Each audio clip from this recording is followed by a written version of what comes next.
tradition.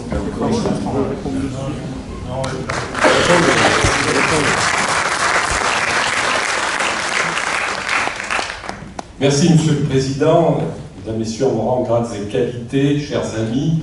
Un moment important que je me devais d'être ici avec vous. Hier, à Draguignan se tenait la réunion des maires du Var, présidée par Jean-Pierre Véran. Notre volonté a été de mettre comme thème cette année la laïcité. Évidemment, 120 ans, ça se fête.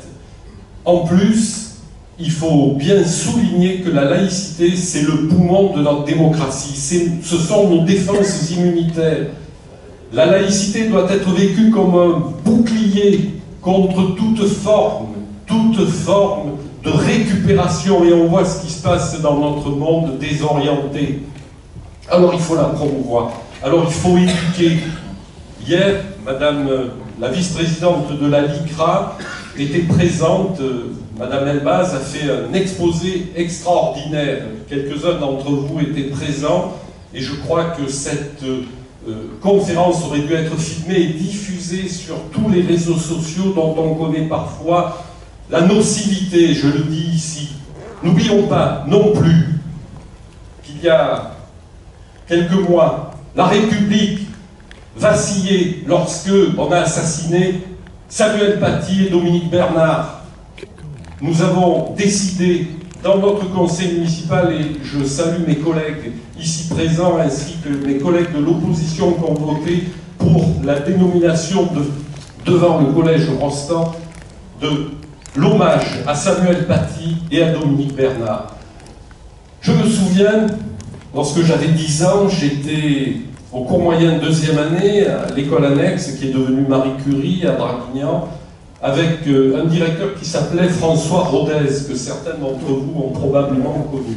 Un de mes petits camarades lui pose la question « Monsieur, est-ce que vous croyez en Dieu ?» François Rodez, avec sa stature de maître, de directeur de l'école, nous dit « Mes enfants, je n'ai pas le droit de vous répondre. » Et il nous a fait un petit cours sur la laïcité. 56 ans après, je m'en souviens de ce François Rodez, un maître exemplaire, qui montre toute la place de l'éducation, toute la place de ce que nous, politiques, nous devons veiller à ce que la laïcité imprègne dès le plus jeune âge nos jeunes citoyens, puisqu'on va en parler de cette façon. L'éducation, on ne soutient peut-être pas assez nos professeurs des écoles. Nous devons mener une réflexion là-dessus. Et la laïcité doit être présentée, je le répète, comme un bouclier, comme toute forme d'extrémisme. L'extrémisme, vous le voyez tous les jours dans ces informations, ces infox parfois, où notre planète devient folle, avec un fou dont je ne cite pas le nom parce que vous ne le connaissez pas, outre-Atlantique. En effet, j'étais pas plus tard que mercredi à Paris à l'école militaire pour que nos officiers nous présentent, en cas de conflit de grande intensité, quelle était la réponse que l'armée de terre pouvait avoir. Lorsqu'on parle de ce déchaînement au niveau cérébral, de la violence sous toutes ses formes, comme si après la période de Covid, un barrage avait cédé. La violence est quotidienne dans nos sociétés, la violence est quotidienne dans le monde. Faisons en sorte que nous soyons tous ensemble réunis pour lutter contre l'obscurantisme. Il est grand temps d'allumer nos flambeaux. C'est ce que vous représentez ici. Vive la laïcité, vive la République, vive la France!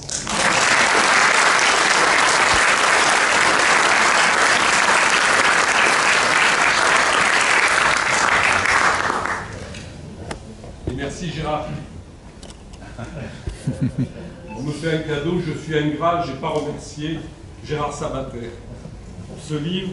120 ans de laïcité, 120 ans de liberté. Merci Gérard.